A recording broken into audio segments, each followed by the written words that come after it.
আমরা এখন মূল আলোচনায় যেতে চাই। আল্লাহ তাআলা বলছেন, আম হাসিবতুম আন তাদখুলুল জান্নাহ।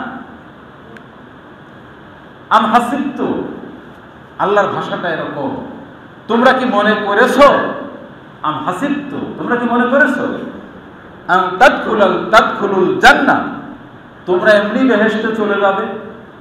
আমরা অনেক সময় এরকম কথা আমাদের দুনিয়াবী জিন্দেগিতে বলি না, তুমি মনে করছো তুমি বললেছো আর কাজটা হয়ে গেল, এত পানি, একেবারে সহজ, কি এরকম বলি না ভাই আমরা? আল্লাহর ভাষাটা কিন্তু এরকম। আল্লাহ বলছেন যে তোমরা কি মনে করেছো যে এমনি বেহেশতে চলে যাবে? এর কারণ কি? এর কারণ হচ্ছে এই যে আমাদের ইচ্ছা বাসনা, ভিত্তিহীন বিশ্বাস আর বিভিন্ন ধরনের আশীর্বাদ, তারপরে মিথ্যা আশ্বাস, এগুলোর মাধ্যমে আমরা যে জান্নাত পাওয়ার আশা করি, ওইগুলোকে মূলোৎপাটন করে আমরা সঠিক পথের উপরে যদি না আসতে পারি, তাহলে জান্নাতের সুগন্ধ পাওয়াও যাবে। এখন প্রশ্ন আসতে পারে যে কামনা বাসনা, ভিত্তিহীন আশ্বাস, এগুলো কি?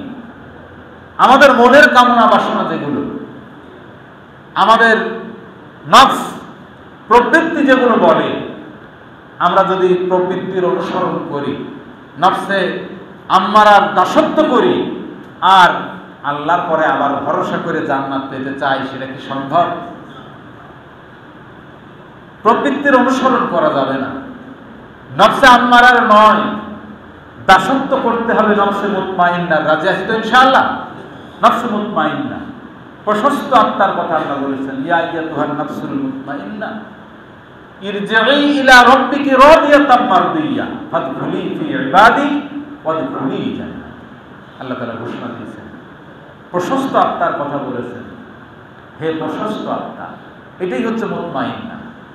আর মুতমাইন্না হচ্ছে সেই নফস যে আমাকে খারাপ কাজে উদ্বুদ্ধ করে না, নেক কাজে উদ্বুদ্ধ করে, সেই নফসের তাবেদারি করা যাবে, এবং সেটা করলেই আমাদের সফল হওয়া সম্ভব।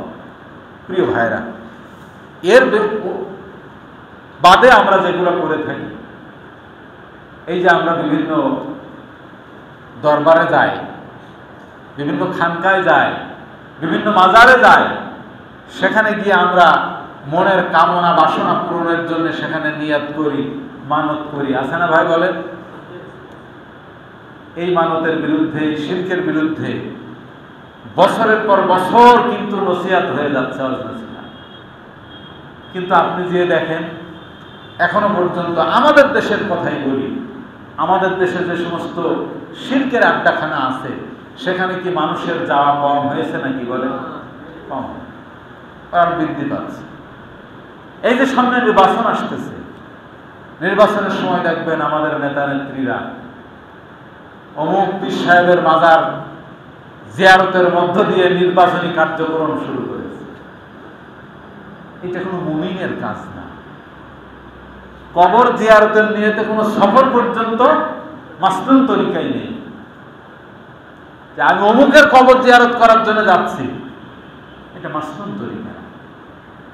আমি যাচ্ছি একটা সফরে, আমার যাওয়া বা আসার পথে আমি আল্লাহর কোনো প্রিয় বান্দার কবর জিয়ারত করলাম, এটা হতে পারে, কিন্তু আমার মনের কামনা সিদ্ধির জন্য আমি একজনের কবর জিয়ারত করলাম, এটা কোনো মুমিন, কোনো মুত্তাকি মানুষের কাজ সময় তো হয় না। এখানে কিন্তু আমাদের কনসেপ্ট সঠিকভাবে তৈরি করা দরকার। আজকে যে কথাটা আমি আগেই বলেছি, এই যে আশীর্বাদ পুষ্ট হওয়া, আপনি যে নেতার আশীর্বাদ পুষ্ট হতে চাচ্ছেন, সেই নেতা যদি আপনাকে কোরআনের পথে আপনাকে আহ্বান করে, আপনি তার আশীর্বাদ চাইতে পারেন, কারণ সে নিজেকে কোরআন দিয়ে তো প্রস্তুত করেছে। আপনি যদি তার কাছে দোয়া চান, সে কোরআনের আলোকেই তো দোয়া করবে আপনার জন্য, কথা ঠিক কিনা ভাই? আপনি তার কাছ থেকে কিছু নসিহা চান, পথ নির্দেশনা চান, তাহলে সে নিজের জীবনটা যে কিতাব দিয়ে গড়েছে, আপনার জীবনটাকেও সেই ফুলে ফলে সুশোভিত করার জন্য সে কোরআন থেকে আপনাকে নির্দেশনা দিবে। কিন্তু যদি আপনি এমন নেতার আশীর্বাদ পুষ্ট হতে যাচ্ছেন যার নিজের জীবনে কোরআনের কোনো সামান্য মাত্র লেশ নেই, তার আশীর্বাদ পুষ্ট হয়ে আপনি আমি কি দুনিয়ার জীবনে সফল হতে পারবো? দুনিয়ার জীবনে যেমন সফল হতে পারবো না, আখিরাতের জীবনে তো কিছুই সব শেষ। আমার প্রিয় ভাইরা, এজন্যই কিন্তু আমি বলেছি আশীর্বাদ নিয়ে আমরা কি হতে যাচ্ছি, কোথায় যেতে চাচ্ছি, এটা কিন্তু আমাদেরকে ভাবতে হবে। আজকে আমরা যে ভুলের মধ্যে আছি, যে মতের অনুসরণ করে যাচ্ছি, একটা অন্ধকার গলির মধ্যে আমরা নিমজ্জিত হয়েছি, অন্ধকার গলি, যেখান থেকে আলোর সন্ধান পাওয়া সম্ভব নয়।